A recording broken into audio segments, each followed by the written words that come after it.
So, you want to play Stolen Fate. Hello and welcome back to Podfinder. My name is Philip, and I'm here to talk about Pathfinder 2nd Edition. Today's video is another video player's guide, this time focusing on one of Paizo's high-level adventure paths, Stolen Fate. For those unfamiliar with my player's guides, this video will provide a brief overview of the structure and themes of the campaign, while remaining light on spoilers. I'll provide a rundown of the setting and the lore leading up to the campaign, then dig into some mechanical options players can select to have a thematic connection to the story, including ancestries, classes, and religious options. With that out of the way, let's start with the campaign overview. Very minor spoiler alert for Chapter 1 of the AP, plus the broad strokes of the story. I won't spoil anything you can't infer from reading the blurb on the back of the book, or reading the player's guide. Stolen Fate is a 3-part adventure path covering levels 11 through 20 for player characters. It is the 12th adventure path which Paizo has produced for 2nd edition, covering books 190, 191, and 192 in the Adventure Path product line. Even if you watch this video, I highly recommend that you read the player's guide for Stolen Fate if you intend to play the campaign. It's available online for free, so check out the link in the description. The campaign is built around the themes of fate, prophecy, and destiny, and how they interact with free will. Specifically, these themes are expressed in this AP through the Harrow deck, a deck of mystical cards inspired by the real-world tarot, which is used throughout the Inner Sea region and especially by the Varisian peoples of central Avestan as a tool for divination and fortune-telling. I should clarify, the Harrow is a special type of deck of cards, not a singular deck. When I refer to the Harrow, I'm referring to the type of deck which fortune-tellers the world over use every day. The campaign begins in Absalom, with the PCs each experiencing an unexpected and unexplained vision. Waking from this vision, each PC also finds that they have come into the possession of a single strange Harrow card of unknown origin. This card, and the vision which preceded it, drives the players to investigate the origins of the cards in the Grand Bazaar of Absalom. From here, the adventure takes a strong turn into a world-hopping treasure hunt, as the PCs come together and jump from place to place to hunt down a series of powerful magical artifacts. This theme of globe-spanning adventure remains prominent throughout the campaign, and though it gives way to a bit of dungeon delving at the midpoint, it surges back to relevance again right after. While PCs can expect to travel to a wide variety of locales and meet a wide variety of people, they should also expect to jump into a location, complete their intended objective, and jump back out. As such, having at least one PC in the party who can remain on task despite a wide variety of settings and challenges could be a serious asset. The treasure hunt finally concludes in the 3rd act, with the PCs piecing together the source of the artifacts they've been hunting, and facing off against a powerful rival who has plans of their own for the artifacts the PCs have collected. Even then, the adventure isn't finished, as the question of fate versus freedom remains unanswered, and the answers the PCs provide could have ramifications for the whole of Golarion. From a meta perspective, this AP has a strong connection to a previous Paizo publication. The Harrowing is a famous adventure from 1st edition, and has been pretty well received by the community. This adventure, unsurprisingly, focuses on the Harrow deck and the fortune-telling abilities it can enable, as well as the cosmic effects the Harrow has developed over the millennia. I would not necessarily suggest that players read this adventure, at least not without getting approval from your GM. If you have played it back in 1E, that shouldn't be a problem, and you might connect even better to the themes of the story. All that being said, I would suggest that GMs for this campaign read through the Harrowing adventure. They might want to summarize the events of this adventure to their players, perhaps as a story told during a harrowing ritual which plays out as a cutscene for the players. Because of the world-hopping nature of the campaign, there isn't really a specific location I can describe in detail which will be meaningful for the whole campaign. Instead, I'll do a quick rundown on Absalom and the Grand Bazaar specifically, since the AP starts there. Absalom is the city at the center of the world, and it more than lives up to the name. The city boasts a population of over 300,000, making it by far the largest metropolitan center in the Inner Sea region, and among the largest cities on Golarion. The city was established by Aroden in the year 0 AR, and even the calendar of the Inner Sea region is measured in Absalom reckoning. The city is so large that it has its own sourcebook, the Lost Omens Absalom hardcover, which is a tremendously rich text which details the entire city down to individual neighborhoods, streets, and occasionally even city blocks. I could go on about Absalom for literal hours, but the Lore Tour has already done an amazing job of covering many of the neighborhoods in detail. So, if you're interested in the city, I highly suggest checking out their playlist on the subject. Link in the description. Broadly speaking, Absalom is a melting pot of cultures from around the Inner Sea region. It is a center of trade, government, and cultural exchange. Popular sites in Absalom include the Ascendant Court, which is built up around the Starstone Cathedral and acts as the religious center for the city. The Docks, where ships from all over the world arrive and depart every day. The Foreign Quarter, which hosts visitors and immigrants from every corner of Golarion. The Ivy District, which is the beating heart of the city's art scene. And the Wise Quarter, which hosts the city's finest institutions of learning, including the famed Arcanamarium. For the purposes of this campaign, however, the most relevant district is the Coins, the Market District, and the center of economics and trade for the entire city. Within the Coins is the Grand Bazaar, a neighborhood consisting almost entirely of tents, carts, and semi-permanent stalls, which collectively sell practically anything a buyer could ever want. Antiques, food, tattoos, clothing, jewelry, pets and familiars, clockwork toys, magic items, weapons and armor, makeup, watches, alien artifacts, sky metals, musical instruments, and even furniture. All that and much, much more can be found among the shops of the Grand Bazaar. I strongly suggest that, if you and your fellow players are interested in taking a little extra time to explore the Grand Bazaar, your GM read through the Lost Omens Grand Bazaar book. It is a truly exceptional sourcebook, and Paizo has never produced anything quite like it before. Of the most note to this adventure path, collectors and dealers of rare Harrow cards can be found in the Grand Bazaar with a degree of regularity, assuming you know where to look. That takes us to the relevant history leading up to the campaign, and specifically the history and lore surrounding the Harrow deck. Before I get into that lore, however, I want to make a disclaimer. The Harrow deck is based very clearly on the real-world tarot, and specifically the cultural interpretation of the tarot as some ancient tool for divination, not the historical truth, which is that the tarot was used exclusively for games until the 1750s, when some French occultists made up the idea of using them for divination. In the universe of Golarion, the Harrow deck is closely associated with the Varisian peoples, an ethnic group which draws heavy inspiration from the Romani or Roma peoples of Europe. The Romani are a people with an incredibly rich and fascinating history, but who have faced tremendous discrimination throughout European history. Popular literature is filled with harmful stereotypes which depict the Romani as untrustworthy, lustful, demonic, diabolic, inherently magical, or genetically inferior.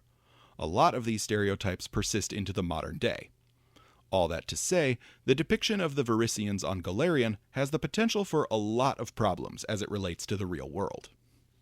Varisians, and especially Varisian women, are commonly stereotyped as either mystical wise women or dishonest con artists. And, in truth, plenty of examples of each do exist on Golarion. I'm not suggesting you edit this history of Golarion at your table to eliminate these elements of the lore. Instead, I strongly suggest interpreting these aspects of Varisian culture in their proper context. The Varisian Harrow deck is a tool for divination, but it's also a means of communication for a people who find themselves constantly on the move and separated from their friends and families.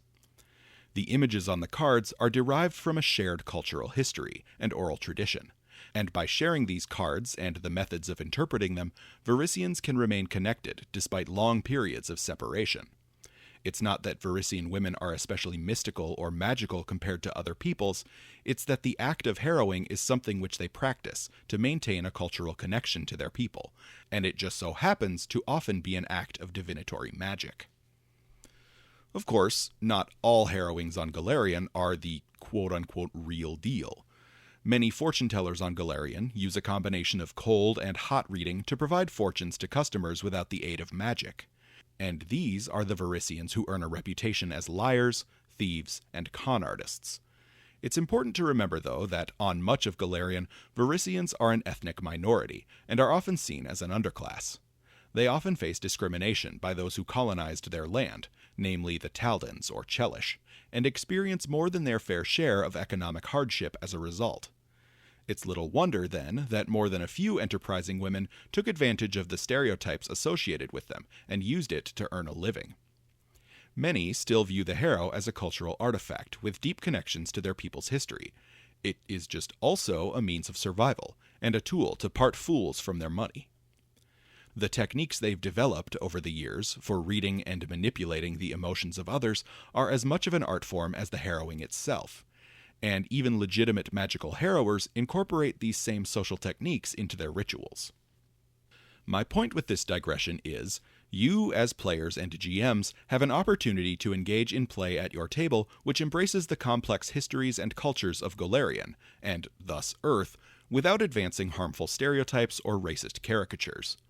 I firmly believe it is our responsibility as players to help this hobby grow beyond its imperfect and sometimes problematic foundation, and that our shared experiences at the table will be made richer and more engaging as a result. Thanks for listening to my TED Talk, and now back to the lore. Before the days of recorded history, the peoples who would become the modern Varisians and Shoanti survived and thrived in northwestern Avestan, the lands which would eventually be called Varisia. These peoples had their own magical practices, and the Proto-Varisians in particular developed a talent for divination. Though they lacked a traditional writing system, the Varisians used an oral tradition, which employed a shared library of symbols, mythic characters, and literary tropes to pass stories, magical techniques, and history from generation to generation. Their divination practices in particular were so impressive that they drew the attention of Zin, the powerful Aslanti archmage who visited Avestan in his attempt to understand the magics of non-Aslanti peoples the world over. Years later, when Zin was exiled from Aslant and established Thassalon in Avestan, he sought to incorporate the Varisians and Shoanti into his empire. And by incorporate, I mean conquer, but that's a story for another day. While the rise of Thassalon introduced many innovations and external influences to Varisian culture, the most relevant to this campaign was the introduction of playing cards. Varisians took the concept of cards and card games and ran with it, quickly developing a new style of cards which incorporated the mythic characters of their ancestral oral tradition, and which they dubbed the Harrow. These cards were quickly steeped in tradition, and became a means of communication and cultural connection between oppressed Varisians throughout the Thessalonian Empire. The inherent randomness of a deck of Harrow cards also introduced an opportunity for Varisians to incorporate their divinatory skill, weaving magic and esoteric understanding into the act of drawing or dealing cards. It didn't take long for Varisian diviners to develop a means of predicting the future using the Harrow, a ritual which they dubbed the harrowing. With the eventual collapse of the Thessalonian Empire, the Varisian and Shoanti peoples were freed from their oppression. That said, they found themselves free in the terrifying world of the Age of Darkness following the Earthfall calamity, and the hostilities of this environment drove both groups to the point of near total cultural collapse. The Varisians preserved their history through their oral tradition, the famous Capenia, the scarves whose woven patterns record history, and the Harrow. At this point, however, the Harrow was far from standardized. During the Thessalonian period, the subjugation of the Varisians ensured that the decks of cards needed to be produced in secret, meaning harrowers generally created their own decks by hand, then passed their personal cards on to their students. This led to a wide variety of cards which all connected to Varisian oral tradition, but which also incorporated all manner of local legends, personal quirks from the creators, and even political themes from different corners of Thassalon's empire. During the Age of Darkness, much of this variety and rich cultural history was lost. Entire family groups of Varisians were wiped out, and splinters of the Harrow tradition were erased from recorded history, as decks passed down through generations were lost or destroyed. Finally, a Varisian harrower named Sonore Imlios set out to collect and preserve the Harrow, so its history would survive. Sonore was the last scion of the Imlios clan, a family of Varisians who had made it their mission to preserve as much of Varisian culture as they could in the Age of Darkness. Sonore spent years hunting and collecting Harrow decks from all across Avestan, until she finally developed a deck infused with incredible magic, the artifact which would become known as the Deck of Harrowed Tales. After Sonore's mysterious disappearance, the Deck of Harrowed Tales passed to Varisian scholars, who propagated the makeup of the deck to their families, friends, and local diviners. Time wore on, and slowly but surely, the makeup of the Harrow decks around Avestan converged upon that seen in the Deck of Harrowed Tales. This convergent design is the predecessor of the modern Harrow, seen in the Age of Lost Omens. I'll discuss the composition of the modern Harrow deck at the end of this section, but I should also clarify that several cards which didn't make it into the agreed-upon standard Harrow deck still exist in collections and decks around the world. Most of these cards aren't used in Harrow reading with any degree of regularity, and many have lost their historic meaning over the centuries. Some of these cards are the Great Dreamer, which represents Desna herself, the Prince of Wolves, which depicts resurgent secrets or enemies who remain in the shadows, the Stargazer, which represents public events or performances, the Wending Way, which vanished from Galarian with the return of the elves to the planet, and the Yellow Prophet, whose meanings have been largely lost, but which is often taken to represent complex and interwoven misfortunes. These cards are only the most well-known of the lost or unofficial Harrow cards, but many more exist. After the end of the Age of Darkness, the Varisian people underwent a slow resurgence, expanding out of Varisia and the ruins of Thassalon and traveling as far east as modern Ustalav. The Varisian peoples grew in number and prominence into the Age of Enthronement, where they found themselves subjugated once again by colonization efforts from two new empires, Taldor and Cheliax. Again, the Varisians proved their resilience, and they survived the collapse of Taldor and the recession of Chelish armies from Varisia.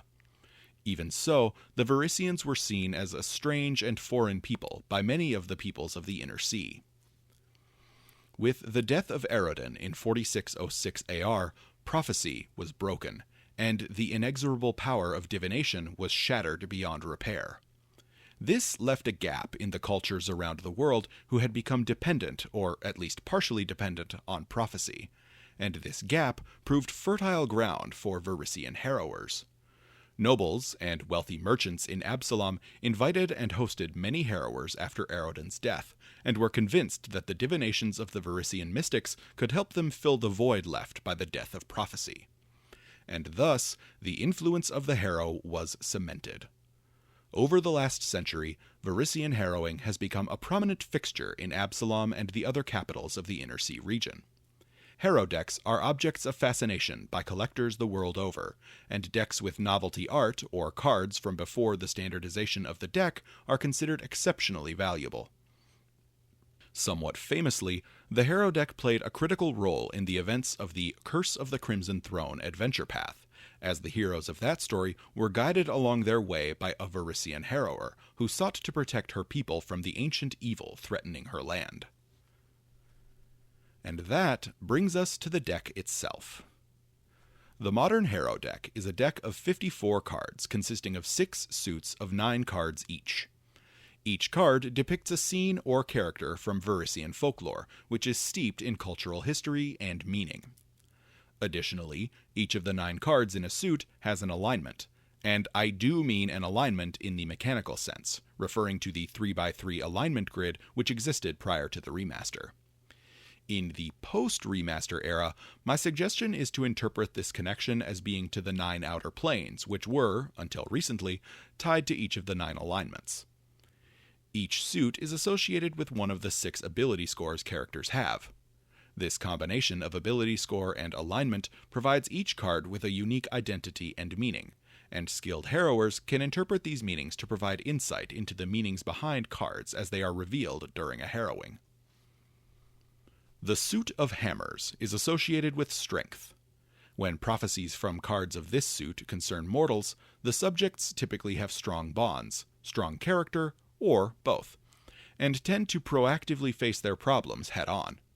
These cards can also be used to predict events outside of mortal control, however, and these events are often natural disasters brimming with energy, like earthquakes or landslides.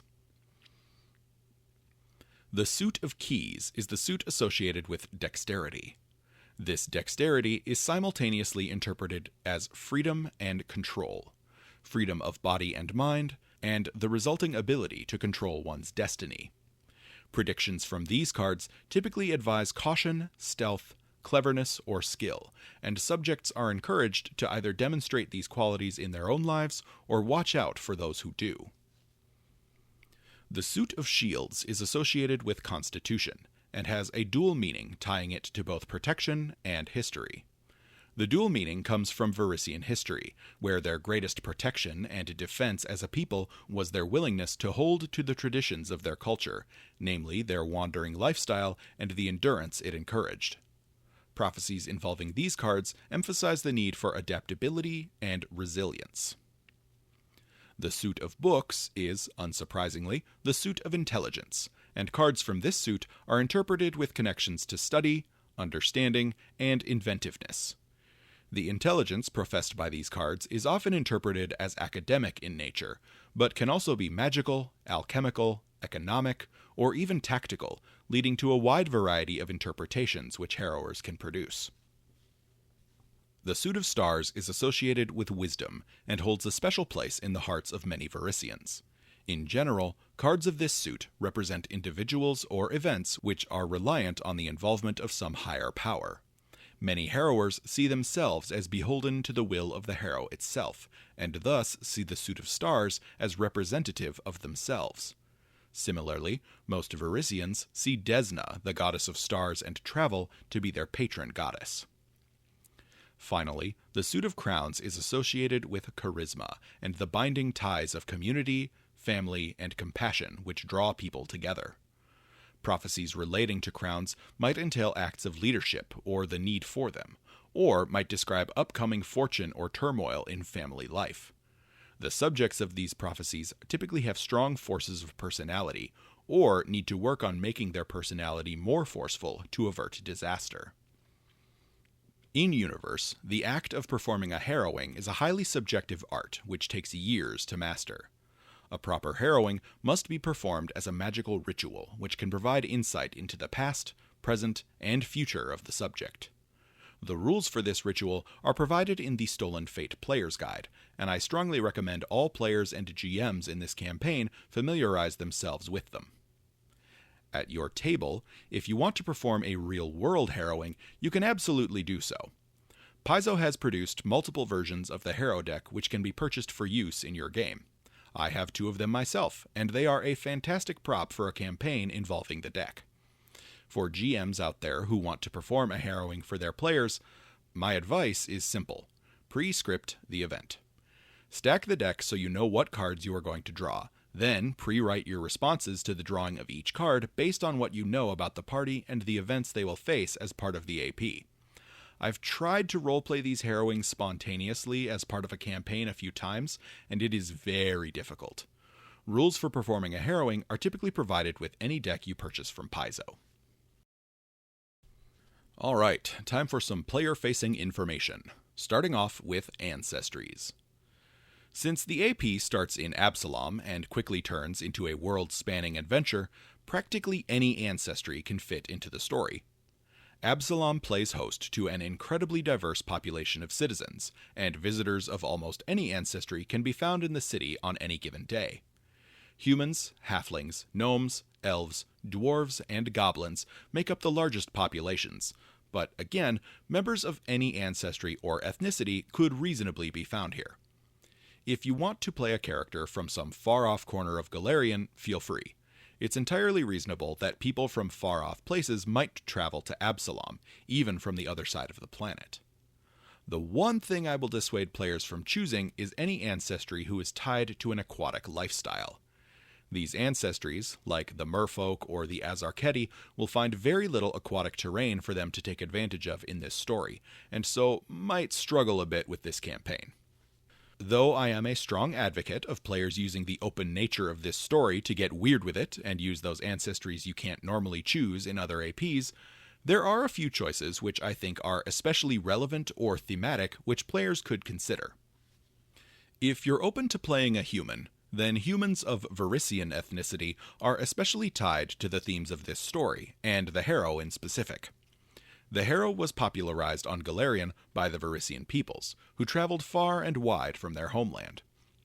Varisian fortune-tellers are a common sight throughout Avestan, and are even fairly common as visitors to Absalom. Another human ethnicity which might connect to the ideas of this AP are the Jadwiga, the descendants of Baba Yaga from the frozen kingdom of Irisin. While Baba Yaga is often associated with winter and cold magic, the other prominent theme throughout her story is defiance and self-empowerment, especially on the part of women. Characters who descend from Baba Yaga and who express this theme in their own lives might have a strong connection to some aspects of the story. Half-humans, like Ayuvarans or Dromar, whose human heritage comes from these same ethnic groups, would be an equally good choice. Characters of Shoanti descent might connect to the story and the Harrow as well, but in a different way, and to a lesser extent. Additionally, Shoanti are less commonly found outside of their ancestral lands in Varisia. The Shuni, the small dog-like humanoids native to the Isle of Kortos, might also be a great choice. The Shuni were raised to sapience by Aroden himself, to serve as his companions and allies on the Isle as Absalom was being established. Members of this ancestry generally still revere Aroden to this day, though they also accept that he is dead and gone, and that they should embrace the worship of other deities. A Shuni who still follows some of Aroden's teachings, especially those relating to prophecy, might be a great pick for this AP. There are several ancestries who have patron deities who are relevant to this adventure path. For instance, the Anadi of Garund consider Grandmother Spider, a goddess of fate and trickery, to be their patron goddess, and as such might be a good pick for this AP as well. Anadi characters are rare outside of the Mwangi Expanse, but an especially adventurous member of their ancestry might find themselves in Absalom and be swept up by the travel aspects of the campaign. Other ancestries, like halflings or gnomes, might have similar thematic connections through Chaldira Zeraristan or Nivi Rhombadazzle, respectively. Again though, if you play characters of an ancestry outside of those I mentioned here, you won't really be missing out on much thematically. If you really want to play an automaton, or a Konrasu, or a Kitsune, you will have plenty of ways for your character to interact with the story in meaningful ways, and this campaign is a perfectly good opportunity to break out those rarer ancestry options. When it comes to classes, first things first. When considering your character build for this AP, please note that this story offers plenty of opportunities for non-violent conflict resolution, assuming you are willing to invest in the skills to put them to use. At several key points, PCs could easily resolve the challenges they face without resorting to violence. Characters who can interact with the story in ways outside of combat will have a better opportunity to fully immerse themselves in the world and story. As a caveat to that, however, social skills in this campaign will run into a problem: language. Since the PCs are expected to travel to a wide variety of locations throughout the AP, they should also expect to run into an equally wide variety of languages. Characters with the multilingual feat will find themselves well equipped for this aspect of the campaign. I'm going to make some language recommendations at the end of this video, but if you don't want to hear those for fear of spoilers, I totally get it. Broadly speaking, the party should cover a wide variety of languages, even those not commonly spoken in the Inner Sea region today, and I highly recommend that different characters spec into languages which their fellow party members can't speak. Moving on to actual character builds, frontliner or damage-focused marshals have a few options to choose from. Rangers who invest in survival will excel at the world travel aspect of the campaign, and will prove as effective in combat as ever. The Horizon Walker and Scout archetypes could fill many of the roles a ranger does in the party. Swashbucklers, with their tendency toward freedom-loving antics, will perform well, especially those who emphasize the social skills or performance. Liberator champions can excel as well for similar reasons, especially those who worship a thematically appropriate deity. Much the same, barbarians who embody the inherent chaos and free spirit their class typically entails have a chance to fit into this campaign as well. I also want to call out the Dealer of Death feat from Magus Plus on Pathfinder Infinite.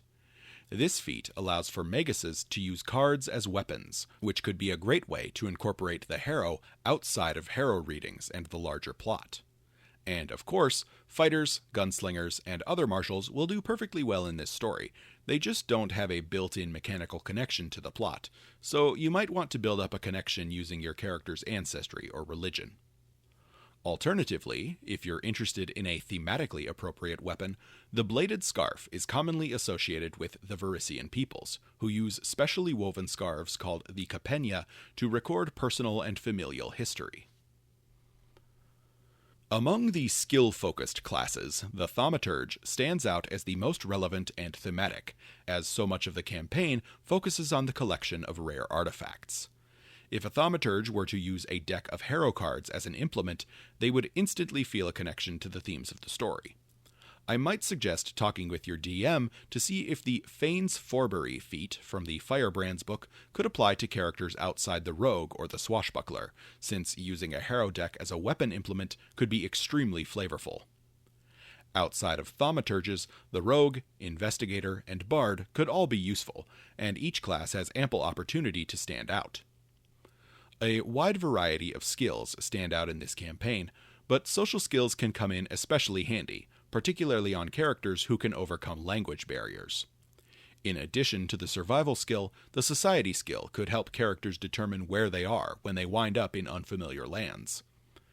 Magic is prominent throughout the campaign, and although occultism is the most prevalent of the traditions, all four traditions are relevant and have their moments to shine. Finally, many lore skills might become useful at various points in the campaign, but the most important by far is fortune-telling lore. Characters with the Lore Master or Archaeologist archetypes could take advantage of the various important lores needed throughout this campaign. Several types of casters can shine in Stolen Fate, but few more so than the Harrow Bloodline Sorcerers. This new bloodline was introduced in the Stolen Fate Player's Guide, and is exceptionally thematic, as you might expect. Oracles who have the ancestors or lore mysteries might be drawn to the Harrow as a means of connecting to the voices of ancient spirits, or discovering mysteries long forgotten. Clerics of relevant deities could perform well in this campaign, and healing will be as appreciated as ever. On the topic of healing, the Blessed One archetype could be useful, especially if your character interprets their blessings as blessings of good luck. Witches, with the Spinner of Threads patron, will likely have an immediate connection to the story, and witches of Baba Yaga, who focus on her teachings regarding self-actualization, will feel much the same. Psychics could also excel here, but feel free to dig into the Player's Guide for more detail on them. Finally, the Stolen Fate Player's Guide introduces the Harrower archetype, to which all characters have access. This archetype is best suited to characters whose backstory involves the Varisian peoples of Avestan, as the harrowing tradition started with them. This archetype revolves around the performance of the harrowing ritual, which I've shown here, and the twisting of fate through the manipulation of luck and the reading of omens. The prominence of the themes of fate, freedom, luck, and travel all connect to several deities on Golarion, and worship of these deities might help PCs interact with the story in another meaningful way.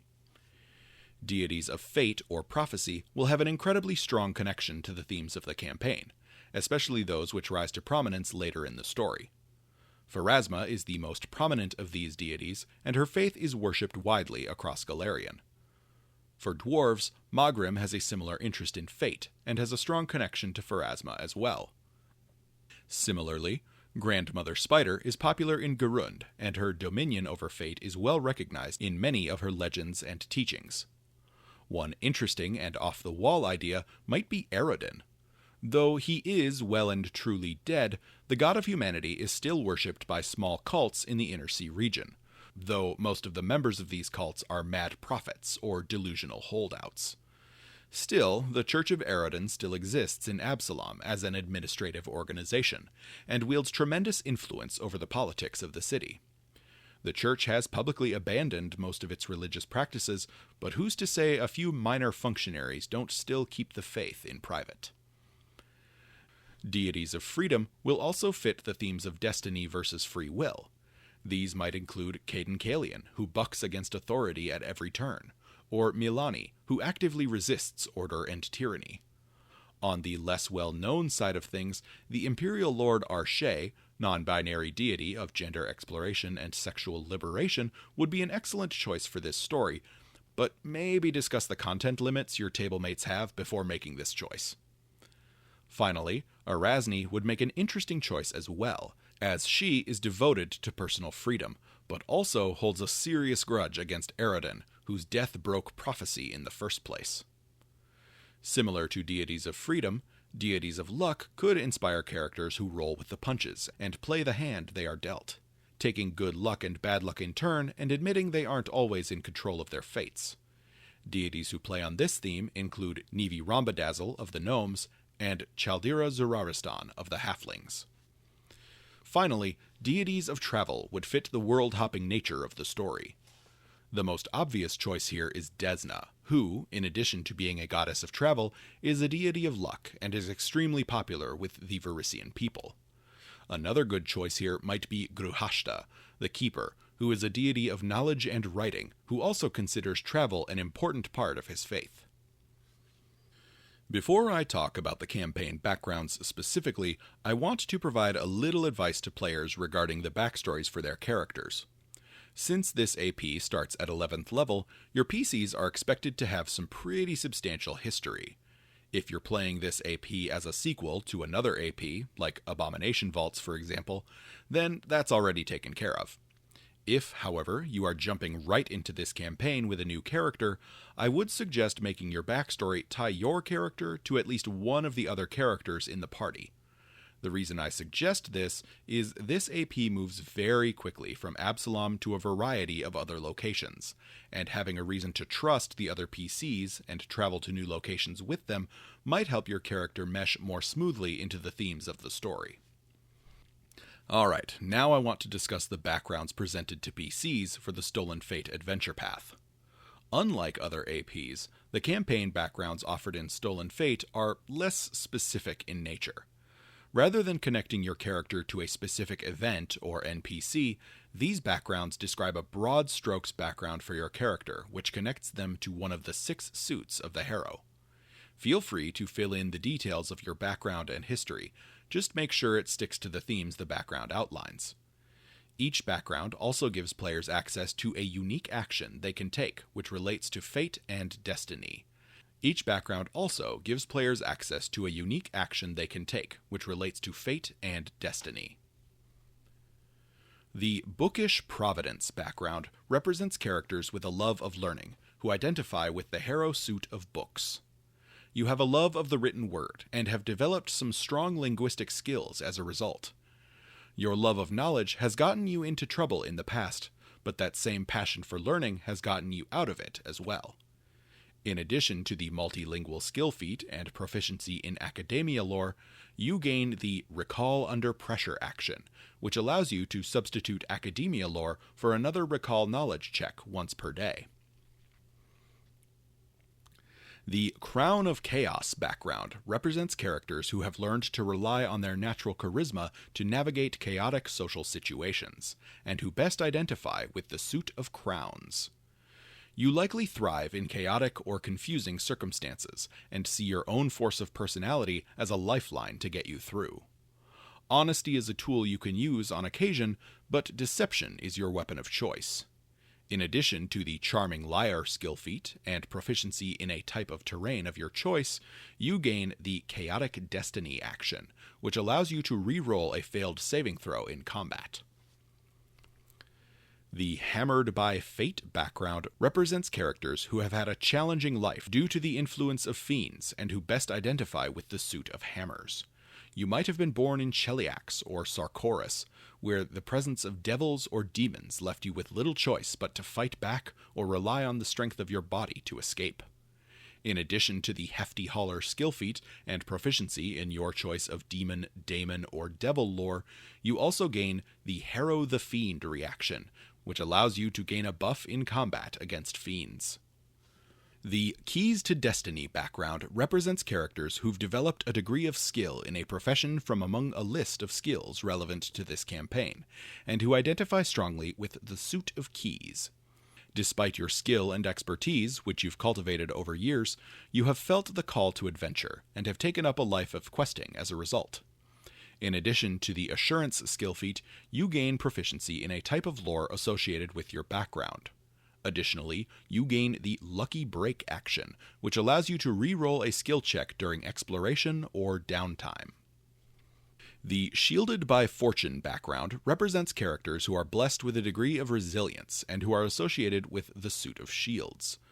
Your childhood was filled with all manner of challenges, from day-to-day roughhousing with friends to workplace accidents, or maybe even brushes with disease. Regardless, you've always bounced back from these incidents quickly and without issue.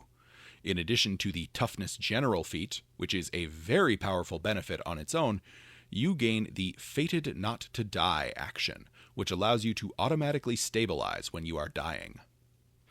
Finally, the Writ in the Stars background represents characters with a connection to fortune-telling, and who are most closely identified with the suit of stars. The act of fortune-telling held a degree of prominence in your childhood. You might have grown up in a community where it was common, or had your fortune told by a traveler in an event which left a strong impression on you. In addition to a modified version of the Pilgrim's Token skill feat, you gain proficiency in fortune-telling lore. You also gain the Quick Glimpse Beyond action, which allows you to re-roll a secret check, and allows you to roll the check yourself, rather than the GM. Alright, this is an additional spoiler warning. I'm about to list off some of the languages which are especially relevant to the campaign. If you consider this a spoiler, turn off the video now. This is the last thing I will cover before my outro, so feel free to either jump ahead to the next chapter or close the video now. In general, parties will perform well if one party member or more has access to the following languages: all three Fiendish languages, Abyssal, Daemonic, and Infernal, Aklo, Jotun, and Sylvan, now called Fae. Specific situations might also call for more specialized languages, including the ancient languages Aslanti, Shori, and Thessalonian, the continental common languages Tien, Mwangi, Vudrani, and Razatlani, and the ancestral languages Tengu, Shoanti, Varisian, and Cyclops. Even Druidic has its place. Well, if you still want to play the Stolen Fate adventure path, that should be enough information to get you started. I strongly encourage you to read the player's guide which Paizo has put together. Again, it's totally free and I've linked it below. I have loved the Harrow as a piece of Golarian's lore since I first encountered it in Curse of the Crimson Throne. It's great to see it come back to prominence in 2e in this AP, and I'm especially glad to see how well received this AP has been in the community. Next week, I'll be back to my regularly scheduled lore content with Nevi Rhombadazzle. And this is the last time I'll be inserting one of these videos between two videos which were already completed beforehand. So for those of you annoyed that my preview of the next topic at the end of Baba Yaga wasn't accurate, that won't be happening again. Thanks for watching, and I'll see you next time.